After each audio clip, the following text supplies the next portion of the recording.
الرحمن الرحيم. سبحان الله والحمد لله ولا إله إلا الله والله أكبر ولا حول ولا قوة إلا بالله العلي العظيم.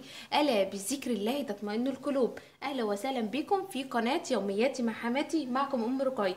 النهارده يا بنات أنا جايلكم فيديو جديد، أتمنى إن هو يعجبكم. هنعمل مع بعض حاجة حلوة، تحلية جميلة جدا تنفع للكبار والصغيرين وجميع الفئات. بصراحة هي جميلة جدا، جربيها وان شاء الله هتعجبك. وهنعملها بمكونات بسيطة خالص وموجودة معاكي في قلب البيت. عندي موزتين 2 وكوبايتين 2 لبن، وكمان حاجة كمان هقول لكم عليها واحنا شغالين في الفيديو بتاعنا. اول حاجة كده يا بنات، هجيب الموز بتاعي اهو، بسم الله الرحمن الرحيم. هجيب الموزتين اي بقى يكون قلبهم يعني يكون دبلان كده، مش مشكلة عادي، ينفع معانا في الوصفة بتاعتنا دي اهي.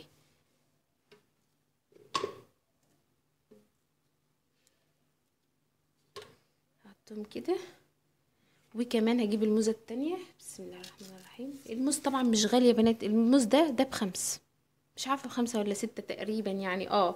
لا ب6، رخص يعني، في الشتاء بتلاقيه رخص شوية اهو.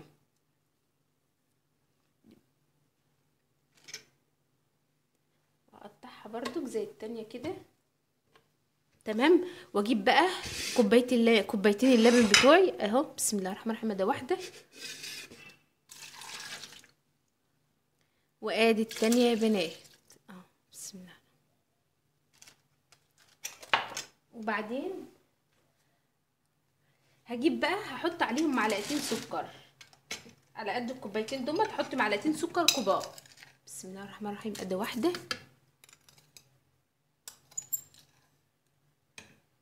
وادي المعلقة التانية.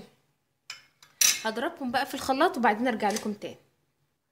وبكده يا بنات ضربت الخليط بتاعي اهوت في قلب الخلاط اهو، ما شاء الله زي ما انتم شايفين عليه جميل جدا اهوت، بقى موز باللبن، حاجه جميله خالص. ايه رايكم بقى اما نقفل الفيديو ونبقى الوصفه بتاعتنا موز باللبن؟ ايه رايكم؟ ايه رايك يا مساجد يا عس؟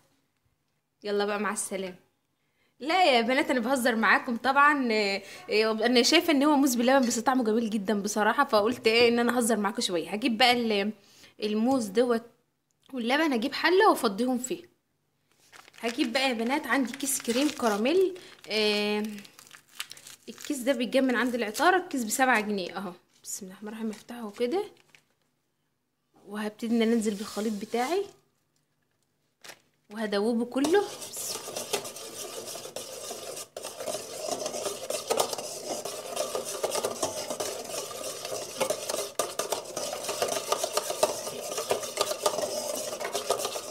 وهاخده بقى، وبعدين هروح على البوتاجاز. اول ما يغلي معايا انا هوطي عليه واسيبه ياخد ويدي مع نفسه كده. اول ما يغلي معايا هقوم انا جايه طافيه عليه، هتلاقيه كده ربط معاكي وبقى جميل جدا يا بنات. حطيته على النار اهوت، وطول ما هو على النار هبتدي ان انا اقلب فيه.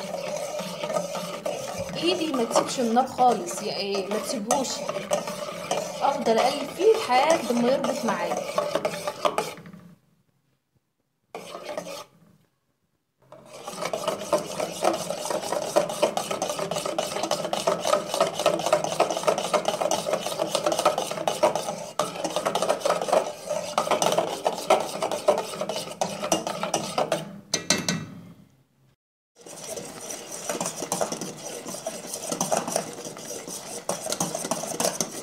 شايفين يا بنات؟ هو كده بقى ابتدى ان هو يتقل معايا اهوت ويغلي معايا، اقوم جايه قافله عليه.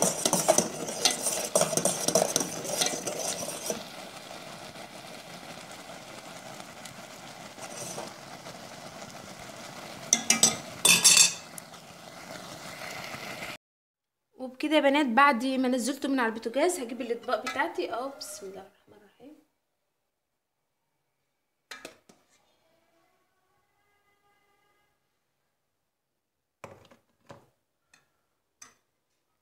وبكده يا بنات حطيتها كلها في الاطباق اهو زي ما انتم شايفين. هبتدي ان انا اسيبه يبرد شويه وعشان احط ابقى ازوقه كده، وبعدين ارجع لكم تاني. بيسالوني وعايزين يشوفوا مصر وبلد الارياف الجميله بتبقى عامله ازاي. بصراحه عجبني المنظر ده اول وقت المغربيه، يمكن تكون انتوا سامعين صوت الاذان. هو ده شباك المطبخ بتاعي اهوت. فبصراحه عماله ابص كده بان الدنيا هتشتي ولا ايه. بس اما اقرب لكم الكاميرا شويه عشان تشوفوا الدنيا.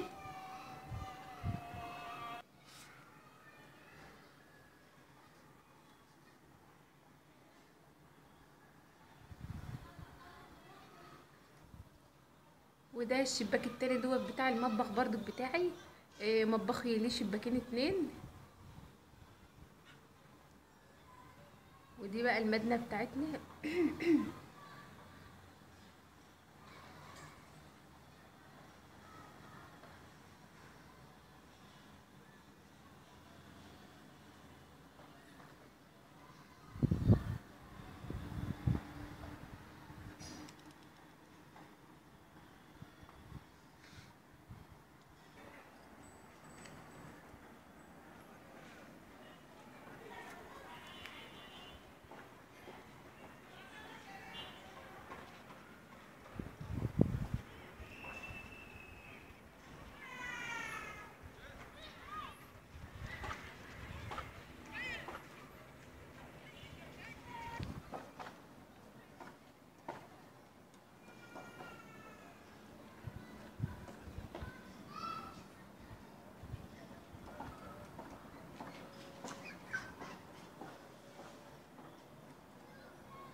بعد ما بردت معايا بقى هبتدي ان انا ايه ازينها كده.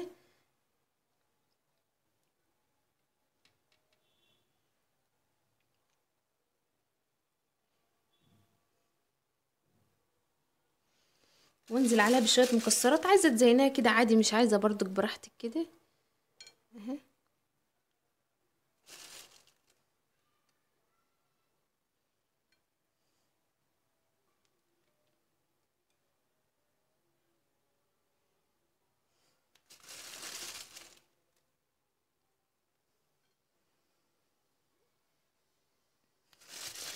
انا بحاول ان انا اكتر من الزبيب لان اولادي بصراحه بيحبوا الزبيب جدا عليه اهو.